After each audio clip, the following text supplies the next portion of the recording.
urge against please raise your hands and say no. I think the ayes have it, the ayes have it, the ayes have it, the bill is passed. Rajya Sabha में जोरदार हंगामे के बीच कृषि सुधार से जुड़े दोनों बिल पास हो गए।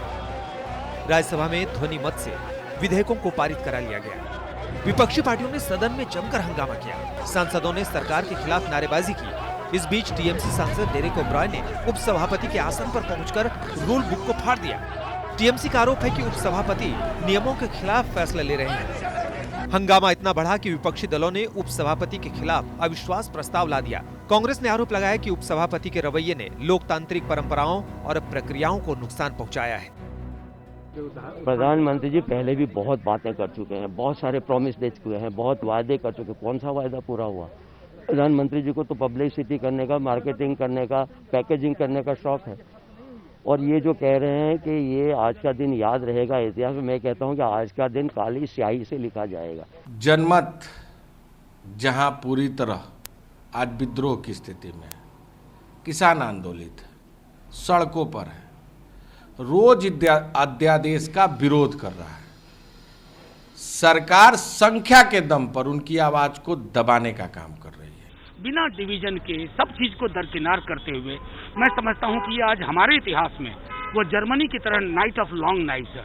ये डार्केस्ट क्षण है और इसकी कालिमा बहुत दूर तक जाएगी। शाम 7:30 बजे सरकार ने मोर्चा खोला। सरकार के 6 मंत्री सामने आए और एक ज्वाइंट प्रेस कॉन्फ्रेंस किया। इसमें गृह मंत्री राजनाथ सिंह, केंद्रीय अल्पसंख्यक कार्य मंत्री मुख्तार अब्बास नकवी, केंद्रीय कोयला मंत्री प्रहलाद जोशी, केंद्रीय सूचना और प्रसारण मंत्री प्रकाश जावड़ेकर, रेल और वाणिज्य उद्योग मंत्री पीयूष गोयल और केंद्रीय सामाजिक न्याय और अधिकारिता मंत्री थावर चंद गहलोत मौजूद थे। राजनाथ सिंह ने उपसभापति के साथ दुर्व्यवहार का मुद्दा उठाया और ये कह गए कि संसदीय इतिहास में ऐसी घटना न लोकसभा में हुई न राज्यसभा में। डिप्टी चेयरमैन राज्यसभा के उनके साथ जो दुर्व्यवहार हुआ है, प्रत्यक्ष सारे देश ने अपनी आंखों से उसे देखा है। सीधे उनके आसन पर तक चले जाना और आसन तक जाना ही नहीं बल्कि आसन पर जाकर खड़े हो जाना, वहां पर जाकर रूल्स बुक को फाड़ डालना, वहां पर पहुंचकर रूल्स बुक को फाड़ना और अन्य भी जो कागजात रखे हुए थे उसे भी फाड़ देना और आसन के ऊपर चढ़ जाना। जहां तक मैं जानता हूं, मैं कह सकता हूं कि संसदीय इतिहास में कभी ऐसी घटना न तो लोकसभा में हुई है न राज्यसभा में हुई। राज्यसभा में उपसभापति के पद तक पहुंचकर माइक तोड़ते आपने देखा है? क्या आपने कभी विपक्ष के एक नेता को टेबल पर चढ़ के हंगामा करते देखा है?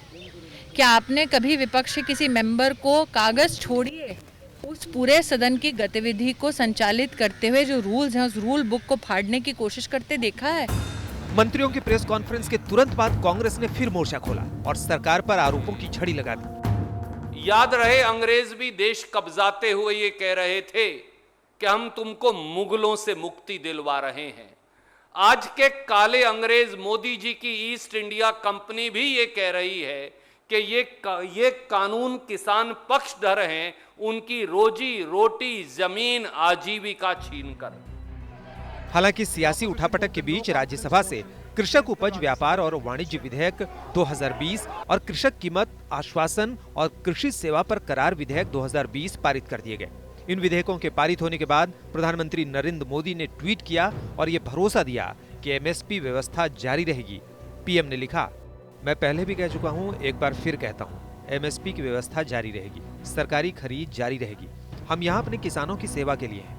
हम अन्नदाताओं की सहायता के लिए हर संभव प्रयास करेंगे और उनकी आने वाली पीढ़ियों के लिए बेहतर जीवन सुनिश्चित करेंगे। इस भरोसे के बावजूद देश के अन्नदाता किसान अपने गुस्से और शंकाओं के साथ सड़कों पर हैं। किसानों के मन में शंका है, उन्हें डर है कि नई व्यवस्था कहीं उन्हें बर्बाद न कर दे। किसानों का सबसे बड़ा डर न्यूनतम समर्थन मूल्य खत्म होने को लेकर है। हालांकि सरकार इस डर को गलत बता रही है। सरकार का कहना है कि नए बिल से बिचौलिए खत्म होंगे, पर किसानों को भरोसा नहीं, वो शंका कर रहे हैं। किसानों को डर है कि नई व्यवस्था में बड़े किसान तो तमाम परेशानियों का सामना कर लेंगे, लेकिन छोटे किसान व्यापारियों के हाथों में फंस जाएंगे।